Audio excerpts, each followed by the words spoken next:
आज है 21 दिसंबर और हम शुरू करते हैं आज के करंट अफेयर्स। पहला है आयुष स्वास्थ्य योजना। ये सेंटर सेक्टर स्कीम है। इसमें दो कंपोनेंट है, आयुष एंड पब्लिक हेल्थ और सेंटर ऑफ एक्सीलेंस। ठीक है, ये सेंटर ऑफ एक्सीलेंस है। ये भी जो पहले दो स्कीम चल रही थी उसको मर्ज करके ये बनाया गया है। फिर है एनवायरमेंटल सोशल गवर्नेंस। ये एक स्पेसिफिक डाटा होते हैं जिनका इस्तेमाल जो इन्वेस्टर्स हैं वो करते हैं कि जब वो कोई एक्सटर्नलिटीज़ जनरेट कर रहे हैं तो उनको क्या मटेरियल रिस्क हो सकता है। ठीक है, इसमें ये तीन तरह का कैटेगराइज हैं। ठीक है, एनवायरमेंटल एस्पेक्ट, सोशल एस्पेक्ट और गवर्नेंस एस्पेक्ट। ठीक है, एनवायरमेंटल एस्पेक्ट में वो क्या देखते हैं कि जो ग्रीन हाउस गैस इमिशन है, बायोडाइवर्सिटी लॉस है, डिफॉरेस्टेशन है, पोल्यूशन है, एनर्जी एफिशिएंसी है, ये सब है। ठीक है, और सोशल एस्पेक्ट में health, working condition, equity and inclusion, conflict and humanitarian crisis, ये सारे डाटा वो देखते हैं। गवर्नेंस एक्सपेक्ट में वो देखते हैं कि प्रिवेंटिंग ब्राइवरी से related data, corruption, diversity of board director, executive compensation, cyber security, privacy practice, इन सब से रिलेटेड डाटा को वो देखते हैं। ठीक है, उसके बाद अरनाला शिप्स जो है वो anti submarine warfare shallow water craft project के तहत बनी है। ठीक है, इनका उद्देश्य है कि जो लो इंटेंसिटी मैरीटाइम ऑपरेशन होते हैं वो, और जो एंटी सबमरीन ऑपरेशन होते हैं कोस्टल वाटर्स में, उनको लेने के लिए ये डिज़ाइन की गई हैं। ठीक है, अरनाला एक आइलैंड है, उसके नाम पर ही ये नाम रखा गया। फिर है social progress index, states and district of India. ये जो प्राइम मिनिस्टर की इकोनॉमिक एडवाइजरी काउंसिल होती है उसके जो चेयरमैन हैं विवेक देबरॉय, उनके गाइडेंस में ये बना है। ठीक है, इसमें जो टॉप 3 स्टेट्स हैं वो पुदुचेरी, लक्षद्वीप और गोवा। ठीक है, जो टॉप 3 डिस्ट्रिक्ट्स हैं वो ऐजवाल जो मिजोरम में है, सोलन और शिमला ये दोनों हिमाचल में हैं और सेकंड और थर्ड रैंक पर हैं। ठीक है, उसके बाद डाटा स्मार्ट सिटीज़ इनिशिएटिव। इसका उद्देश्य है कि जो डाटा है कैसे उसका इस्तेमाल करके गवर्नेंस को बेटर बनाया जाए। जो टॉप 100 स्मार्ट सिटीज़ हैं इंडिया में। ठीक है, ये पीपल प्लेटफॉर्म प्रोसेस स्ट्रेटजी पर बेस है और ministry of housing and urban affairs ने कई सारे जो इनके इनिशिएटिव्स थे, एफर्ट्स थे, उनको एक तरह से कन्वर्ट किया है इसको बनाने में।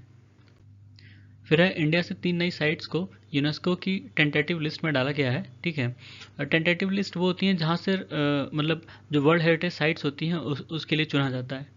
इंडिया से अब टोटल 52 साइट्स हो गई हैं टेंटेटिव लिस्ट में। ठीक है, ये जो तीनों नई हैं वो दो गुजरात से हैं, एक वडनगर टाउन और सन टेम्पल जो मोढेरा में है, और तीसरा रॉक कट स्कल्पचर्स हैं ऊनाकोटी में, ऊनाकोटी त्रिपुरा में है। ठीक है, जो सन टेम्पल मोढेरा में है ये पुष्पावती रिवर के किनारे है। 1026 से 27 के बीच में बना था। भीमावन जो चालुक्य डायनेस्टी के राजा थे उन्होंने ही इसको बनवाया था। ठीक है, ये मारू गुर्जरा आर्किटेक्चर स्टाइल में बना है। ये मारू गुर्जरा आर्किटेक्चर स्टाइल जो वेस्टर्न इंडियन टेम्पल आर्किटेक्चर है, जो गुजरात और राजस्थान में ओरिजिनेट हुआ था 11वीं से 13वीं शताब्दी के बीच में। ठीक है, चालुक्य डायनेस्टी के अंडर में, चालुक्य डायनेस्टी सोलंकी डायनेस्टी है। उसके बाद वडनगर एक ऐसा टाउन माना जाता है कि जो कहते हैं कि पिछले 2700 सालों से कॉन्टिन्यूस हैबिटेशन में, मतलब वहाँ रहा जा रहा है। ठीक है, वहाँ कई चीज़ें फेमस हैं जैसे हथकेश्वर टेम्पल, वहाँ 6 गेट हैं और 2 कीर्ति टोरेंस हैं, गौरी कुंड है, पश्चिम महतानी वाव है। ठीक है, झुनझुनिया है, Jhunjhunia well, Sharmishtha lake, Buddhist monastery. ठीक है, उसके बाद ऊनाकोटी, ऊनाकोटी त्रिपुरा में है और ये शैवा वर्शिप से रिलेटेड है। इसमें इसकी खास बात ये है कि जंगलों के बीच में है और इसमें मतलब पत्थरों पर कार्व किया गया है, मूर्तियों को कार्व किया गया है। कई आइसोलेटेड हैं, कई सब उसमें मिक्सचर हैं। ठीक है, जीनोम जो होता है किसी भी ऑर्गेनिज्म का एक मतलब कंप्लीट जो उसके डीएनए होता है, डीएनए का पूरा सेट होता है। ठीक है, जीनोम में हर जीनोम में जो है उस ऑर्गेनिज्म से रिलेटेड सारी इन्फॉर्मेशन होती हैं। और जैसे ह्यूमंस में करीब मतलब 3 बिलियन डीएनए बेस पेयर्स होते हैं। ठीक है, जीनोम सीक्वेंसिंग जो होता है वो उस जो बेस पेयर का सीक्वेंस होता है उसी को फाइंड आउट करने का तरीका है एक तरह से।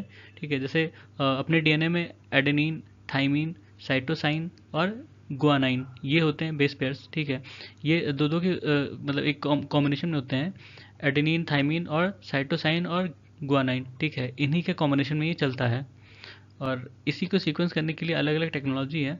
और फिर उसका इस्तेमाल कोई डिसीज़ फाइंड करने के लिए या उसका इलाज ढूंढने के लिए या कुछ और इन्फॉर्मेशन उस ऑर्गेनिज्म के बारे में प्राप्त करने के लिए इस्तेमाल किया जाता है। फिर है फ्रोज़न कोरल। जो साइंटिस्ट हैं उन्होंने कोरल लार्वे को फ्रीज करने के लिए क्रायोमेश का इस्तेमाल किया। जो ग्रेट बैरियर रीफ है ऑस्ट्रेलिया के पास, वो पिछले 7 सालों में 4 बार ब्लीचिंग इवेंट फेस कर चुकी है। और पहला जो ब्लीचिंग एक बार हुआ था वो लानीना की वजह से हुआ है। ठीक है, लानीना की वजह से भी वहाँ ब्लीचिंग हो चुका है। उसके बाद क्रायोमेश जो है, क्रायोमेश एक तरह का स्पेशली फैब्रिकेटेड मेश है जिसका इस्तेमाल क्रायो प्रिजर्वेशन के लिए किया जाता है। क्रायो प्रिजर्वेशन मतलब किसी भी चीज़ को बहुत ठंडी सिचुएशन में रखना। जैसे इसमें -196 डिग्री सेल्सियस पर उनको रखा गया कोरल लार्वे को। ठीक है, तो ये था आज हमारे करंट अफेयर्स। सुनने के लिए धन्यवाद।